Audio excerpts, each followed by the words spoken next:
ഇന്ന് എഴുന്നേക്കാൻ താമസിച്ചതുകൊണ്ട് കിട്ടുന്ന പണികളെല്ലാം ഏറ്റു വാങ്ങിക്കൊണ്ടിരിക്കുവായിരുന്നു കേട്ടോ. രാവിലെ അടുപ്പ് കത്തിക്കുവാണെങ്കിൽ അങ്ങനെയായിരുന്നു കേട്ടോ. എൻ്റെ പ്രാക്കൊണ്ടാണോ അടുപ്പിന് കഷ്ടം തോന്നിയതാണോ എന്നറിയില്ല. എന്തായാലും അത്യാവശ്യം കത്തി അരിയൊക്കെ ഇട്ട് ചായയൊക്കെ കുടിച്ച് ഞാൻ രാവിലെ സിറ്റൗട്ടിലോട്ട് ഇറങ്ങിയതായിരുന്നു കേട്ടോ.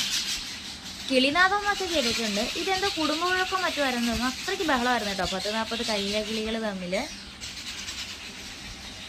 എന്തോ ആവട്ടെ, ഇനി ഇവരെ നോക്കിക്കൊണ്ടിരുന്ന എൻ്റെ സമയം പോകും. അങ്ങനെ ചേട്ടനൊരു തട്ടിക്കൂട്ട് പൊതിച്ചോറൊക്കെ കെട്ടി ഞാൻ ചേട്ടനെ നോക്കിയിരിക്കണം കേട്ടോ. ചേട്ടൻ അമ്മയെ വിളിക്കാൻ വേണ്ടി പോയിട്ടുണ്ടായിരുന്നു. അങ്ങനെ ചേട്ടൻ്റെ കൂടാണ് കേട്ടോ ഞാൻ ക്ലാസ്സിന് പോകുന്നത്. ചേട്ടൻ പോകുന്ന വഴിയിൽ എന്നെ ക്ലാസ്സിലാക്കും. അങ്ങനെ വൈകിട്ടൊക്കെ ആയപ്പോഴത്തേക്ക് ഞങ്ങൾക്ക് കുറച്ച് സാധനങ്ങളൊക്കെ മേടിക്കാനുണ്ടായിരുന്നു. അങ്ങനെ സാധനങ്ങളൊക്കെ മേടിക്കാൻ വേണ്ടിയിട്ട് ഞങ്ങൾ ചെങ്ങമനാട് വരെ പോവാണ് കേട്ടോ. ഞാനും ചേച്ചിയും അമ്മയും ഉണ്ടായിരുന്നു, കുഞ്ഞുങ്ങളും. ആദ്യം ഞങ്ങൾ റേഷൻ കടയിൽ പോയിട്ടുണ്ടായിരുന്നു. പിന്നെ അവിടുന്ന് കുറച്ച് സാധനങ്ങളൊക്കെ അല്ലാതെ മേടിച്ചിട്ടുണ്ടായിരുന്നു. പിന്നെ ഞങ്ങൾ ഇത്രയും സാധനങ്ങൾ മേടിച്ചതിൻ്റെ ക്ഷീണം തീർക്കാൻ വേണ്ടിയിട്ടായിരുന്നു കേട്ടോ ലക്ഷ്മി മെഡിക്കൽസിലോട്ട് പോയിട്ടുണ്ടായിരുന്നത്. ഇവിടുന്ന് കുറച്ച് സാധനങ്ങൾ കുഞ്ഞുങ്ങൾക്ക് മേടിക്കാനുണ്ടായിരുന്നു. അതെല്ലാം മേടിച്ചിട്ട് ഞങ്ങൾ നേരെ പോയത് ഷാർജ കുടിക്കാൻ വേണ്ടിയിട്ടായിരുന്നു കേട്ടോ. ഇവിടുന്ന് ഞങ്ങൾ എല്ലാവരും ഓരോ ഷാർജയൊക്കെ കുടിച്ച് നേരെ വരില്ല കേട്ടോ. അപ്പോൾ ഇന്നത്തെ വീഡിയോ ഇത്രയേ ഉള്ളൂ. മറ്റൊരു വീഡിയോ ആയി നാളെ കാണാം.